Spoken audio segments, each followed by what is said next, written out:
Okay guys, so let's try this form of teaching where it's like me preaching notes to you, but it's a video.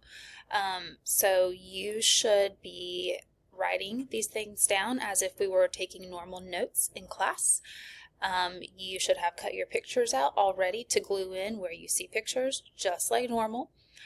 Just doing the video so that you can pay a little more attention to it, and in case some of you don't have earbuds that would work for this, and so I can show you some stuff along the notes, because this is a pretty important topic. So I don't want you to miss any of it, and I don't want to lose time by you not taking these notes while I'm gone. So follow along and pay good attention to what we do. Ask the sub to pause if we need to catch up. She'll probably pay good attention and you won't need to ask her, but if you need to ask her, you can. So these notes are about architectural tools. I can't make it go all the way big or it'll lose my face and then I can't show you the things I need to show you. So you'll just have to stick with it this size. The architectural tools, so these are all tools that architects, interior designers, engineers, etc. use to make accurate plans. Remember, plans are those 4 frames that you see on the back wall. Those are some of the pages from a set of plans, just 6 examples. And so these are tools that you would use to make those plans if you were using them, drawing them by hand.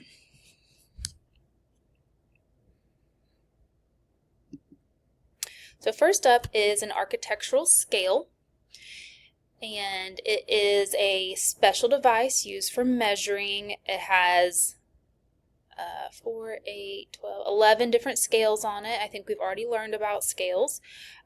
So you've seen one of these before, and I don't need to show you anything special about it, but if we need to pause to write, we can.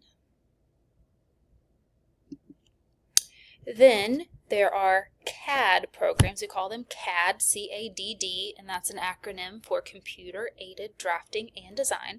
And this is any design software that you would use to make plans with. So that could be something called AutoCAD, that could be Revit, that could be Inventor, that could be SketchUp, that could be Rhino, it could be, I forget the name of some other ones, but any program that is made for designing and drafting is called a CAD program. The benefits of it is it can speed up the process of creating plans. It kind of depends on what point in the process you are at, if it is helpful in speeding it up. Like, for example, when you first start out making plans, you usually aren't straight on the computer. You usually start on paper to get your ideas out and get a little creative. And then once you've got kind of a vision, then you can start inputting things into any CAD program. And that gets you more specific, more detailed, so you can kind of find out what's going to work and what's not going to work once you input it. So it can speed up the process of creating plans. It should make your plans more accurate than drawing by hand, because it's not going to make mistakes like you could.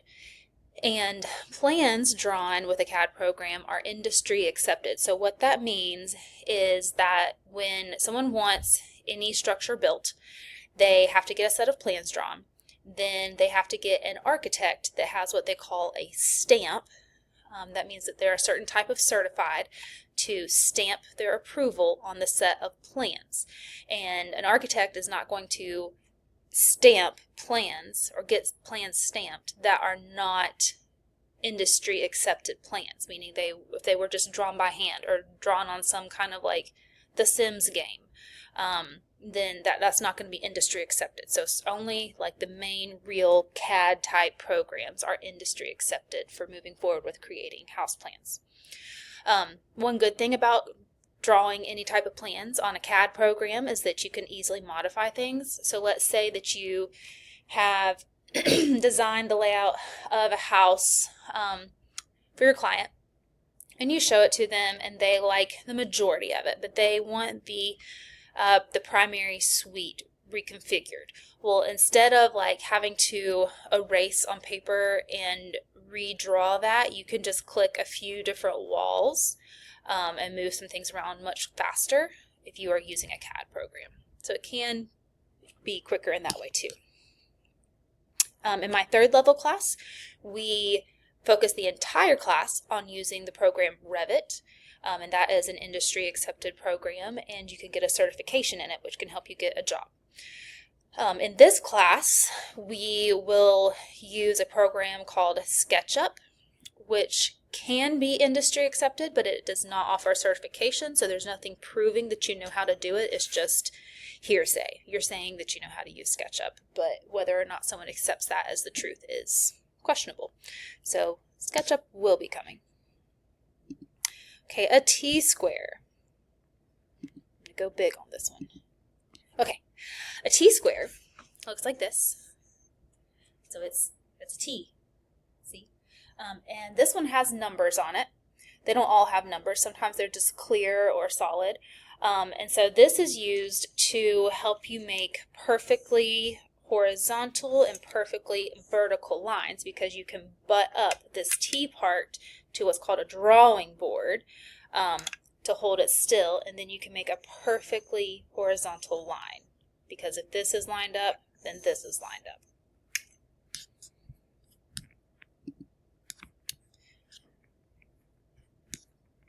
Might need a pause to catch up. Okay, we have two types of triangles.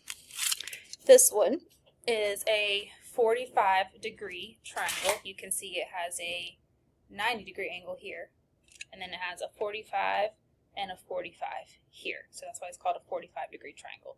So it would be used, you could butt it up against a T-square if you wanted to make vertical lines, or if it was going the other way for horizontal lines, or if you need to make a 45-degree angle somewhere.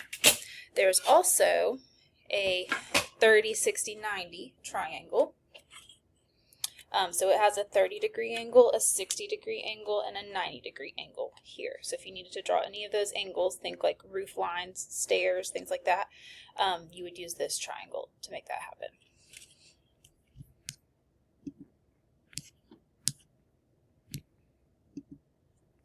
And then we have a template. So it is a little sheet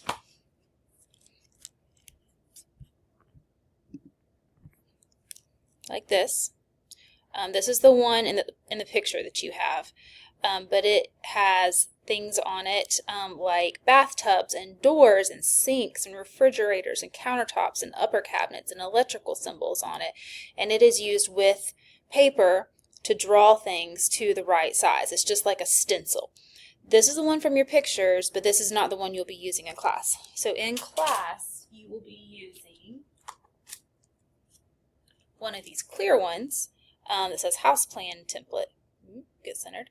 And it has similar stuff. It just has more toilets, and it has a lot more sinks, like 3 rows of sinks and some washer, dryer, refrigerator, electrical symbols. These are all your doors down here on the bottom. These are windows. We've got bathtubs and showers, countertops, wall cabinets, lots of stuff on it. And this is created in what we call a 1/4-inch scale. So when, it says that right here. So remember when we learned how to use an architectural scale, and we use the 1/4-inch scale on the architectural scale. So that means that all of these things are already pre-calibrated to be 1/4-inch scale. So if you're drawing a 12-foot room with your architectural scale, 12-foot wall, and you put this wall-hung toilet on that 12-foot wall, it is already to the correct size to line up with that 12-foot wall in the 1/4-inch scale. 1/4-inch scale here, 1/4-inch scale on your architectural scale, so it all lines up. Like this is a 3-foot door. So this line measures exactly 3 foot on the 1/4-inch scale. It's already done for you.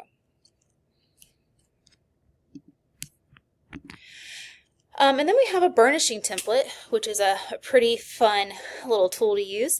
Remember when you made, like, you might have taken a leaf and put paper over top of it and colored with the side of a crayon when you were little. This is kind of like the adult version of that. So it puts patterns on architectural stuff.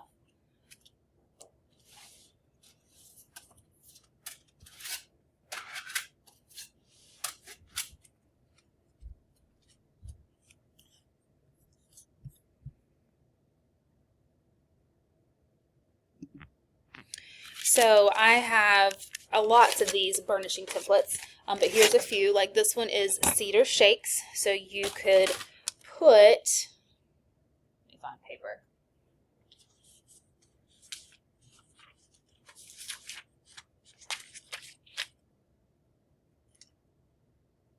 So you can put paper over top of them, and you have to use a wooden pencil because a mechanical pencil will break. But then you can just, it's kind of sideways, color on it.